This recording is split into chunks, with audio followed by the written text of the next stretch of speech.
Kia ora everybody. Today's tutorial is about how to make a basic macrame keychain.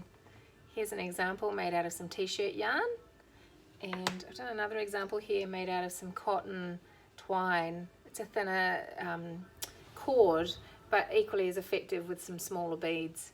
We're going to use two different knots today, and the beauty of learning these two macrame knots is that they're knots that you can use to make more extensive projects. So as an example, here is the start of a plant hanger that I started out of some t-shirt yarn, and it's using the same knot that we are going to use with our keychain. So once you've learnt these things, you can go on to do more extensive things and build up your macrame knot knowledge, which is pretty fun to do. So the things you're going to need for your tutorial today are a key ring.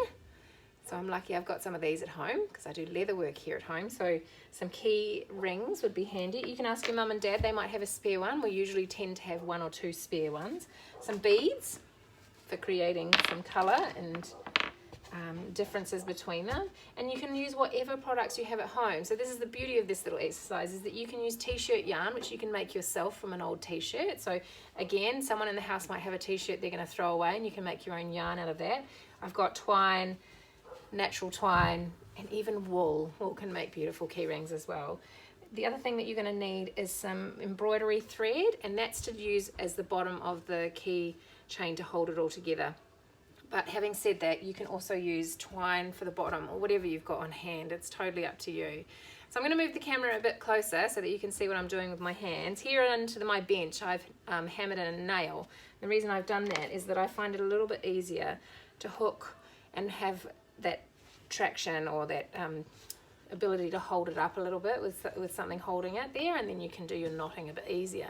You could have a second person holding onto your ring for you if you can find someone to be patient enough to sit there. So I'll move the camera in a bit closer and we'll get on with this tutorial.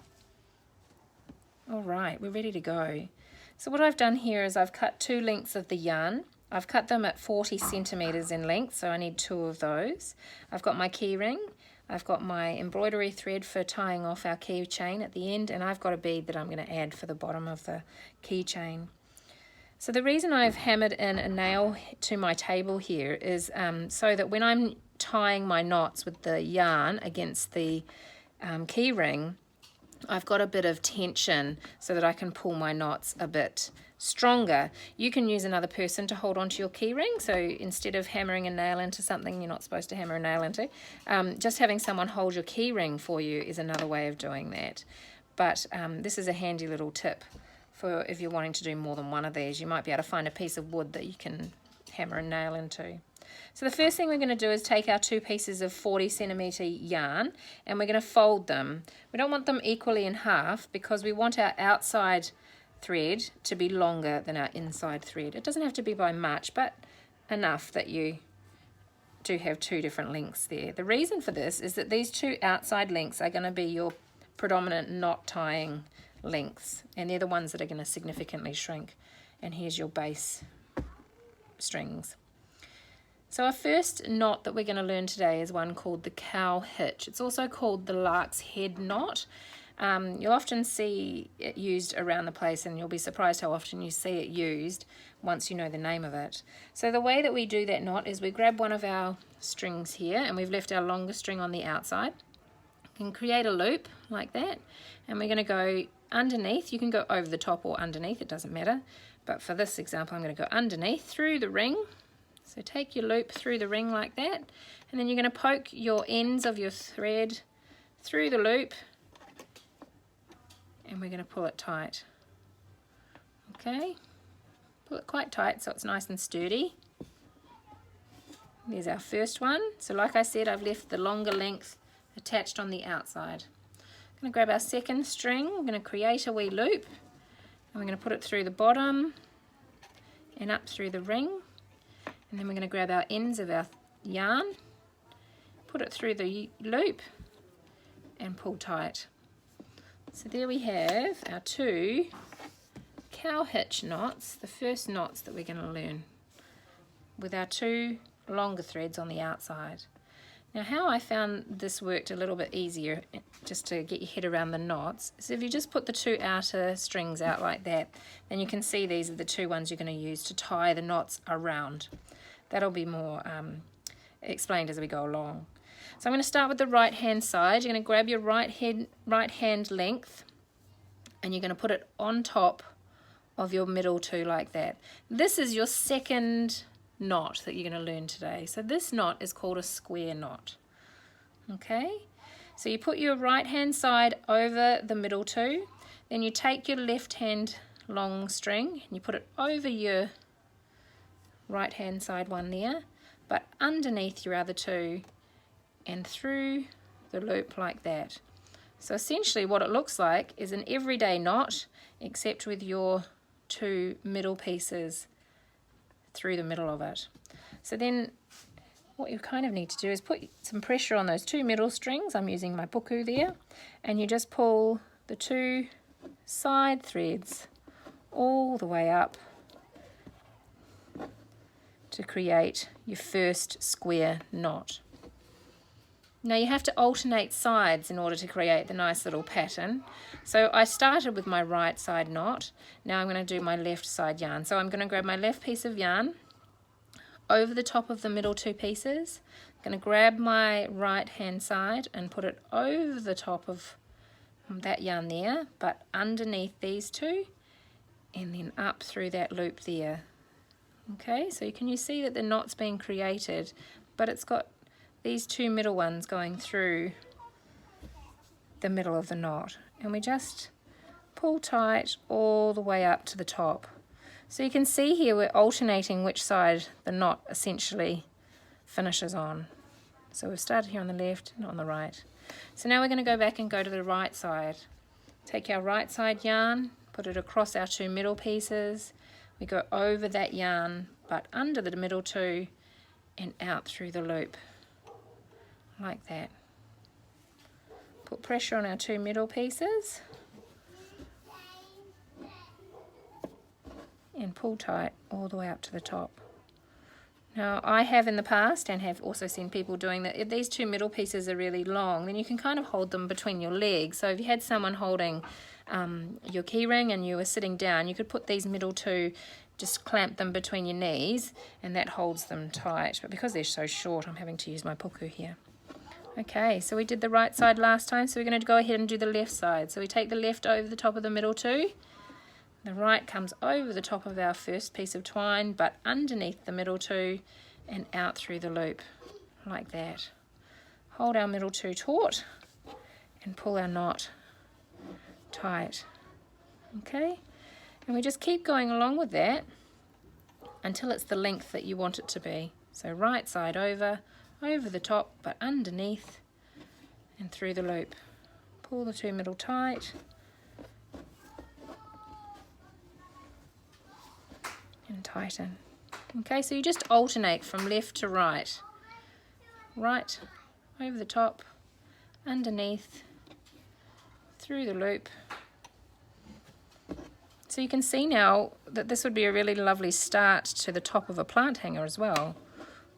We might also do a tutorial about how to do those. Okay, so you can do this as long or as short as you want it to be. You could add your bead in here. So I use my middle 2 pieces of twine to add my bead in, like this.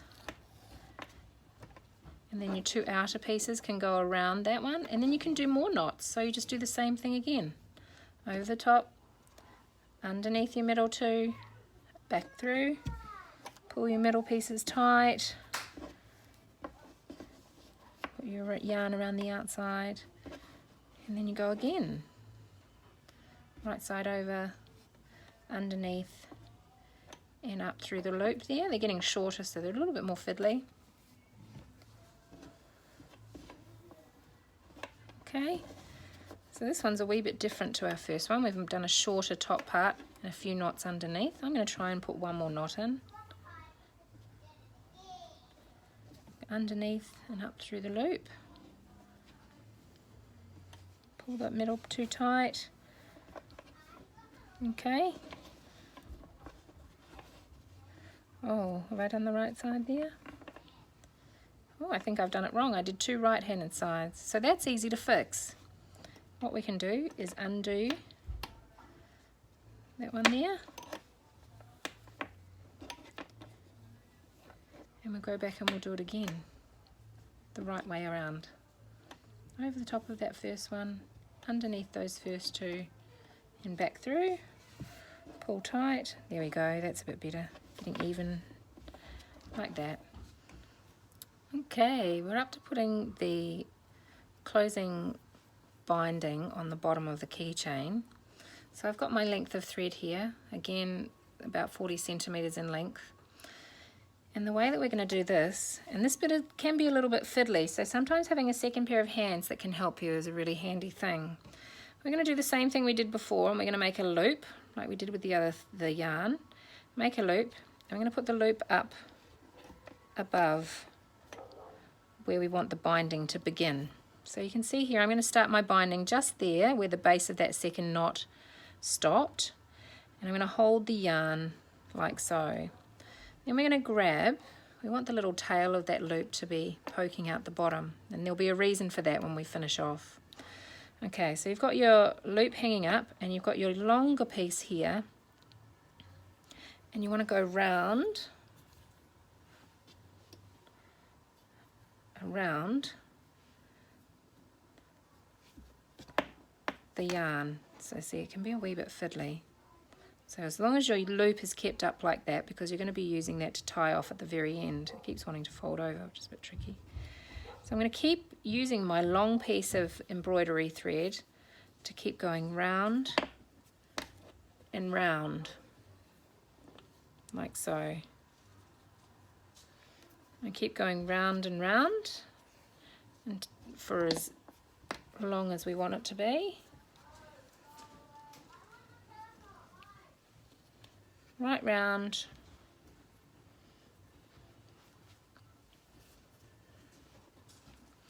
Binding it off. And you come down as long as you want, and then back up towards the loop that you've created up there. Okay, so that you still have a little bit of length left at the very top. And now here's where the loop comes in handy. You want to poke your end of your embroidery cotton up and through the loop. Okay, like that. And now here's the little tricky fun bit, is this little bottom bit of your loop from before that you had. We're going to pull that, and what that's going to do is tuck the 2 ends underneath there. You can pull really tight, and it creates a solid knot underneath with your 2 ends, but hidden underneath your little embroidery thread there. I'm going to take my little snips. I'm just going to snip the ends off like this. And there you have your little key ring. Now, the ends here, so the leftover bits of your t-shirt yarn here, you can just cut that to the same length. What I might do is grab my bigger scissors here and cut them off all at the same length, and it creates this cute little key ring. There you go. So there you have your macrame key ring. And like I said, you can keep going with these knots as long as you want your key ring to be. So as my first example had it was a lot longer than the second one I just did. So you can make this as long as short as you'd like. You can put another bead in, or a different size bead, whatever you want. The world is your oyster, and you can use whatever colours you want to make them look beautiful.